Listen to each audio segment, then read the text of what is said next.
The story of the Gita is the story of Indian civilization itself. We know the Gita as Krishna's counsel to Arjuna on the battlefield of Kurukshetra. But was it Krishna who created it? Or was it poet Vedvyas who was speaking the truth of the universe through Krishna? Does Sanjaya, who told blind King Dhritarashtra all that he saw happening in a faraway battlefield, deserve any less credit? What about all the poets and philosophers who sang, recited, wrote down or translated the Gita for people like us? This is their story, the story of the Gita.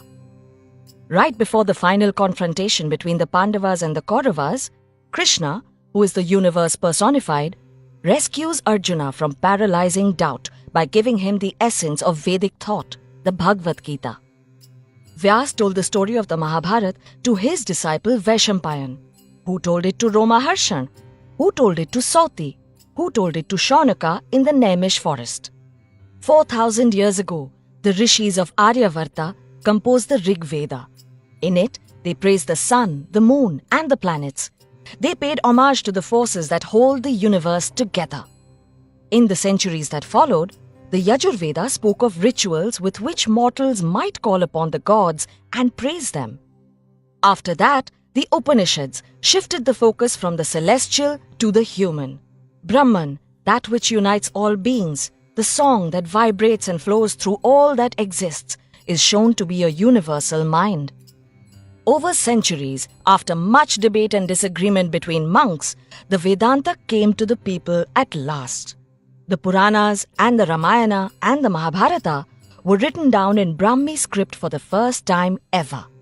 When religions of the book arrived in the subcontinent for the first time, Vedic ideas began to be retold in regional languages and scripts. Through songs and stories, Vedic ideas reached the masses. The Gita had found a new home, the Indian mind. When the Europeans made their first attempts to understand Indian culture, the many customs and beliefs of the Hindus made little sense to them. So they decided that Hindus must have one book that is the source of all their beliefs. What the European scholars did not understand was that Vedic ideas could exist without being holy books. They did not understand the importance of songs, stories, and rituals that travel the land, spreading the essence of Vedic thought. Also, the Bhagavad Gita is not the only Gita. The Puranas speak of the Guru Gita, Ganesh Gita, Avadhuta Gita, Ram Gita, Uddhav Gita, Vyadha Gita, and the Anu Gita. Around the time when the Roman Empire was rising in the Mediterranean, the Mahabharata was being written down in India. In a few centuries, it went from being a short tale called Jaya to being a mighty epic of 100,000 verses. And at its heart, there was the Bhagavad Gita, a book that has been called God's gift to Arjuna.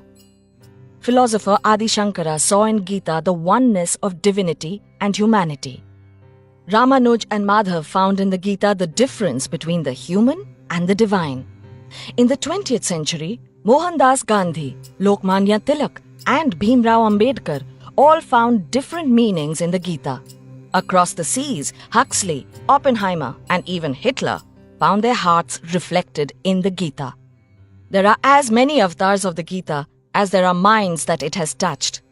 While it has lived for long and meant many things to many people, the Gita's message remains as simple as it was when the rishis first contemplated the Vedas.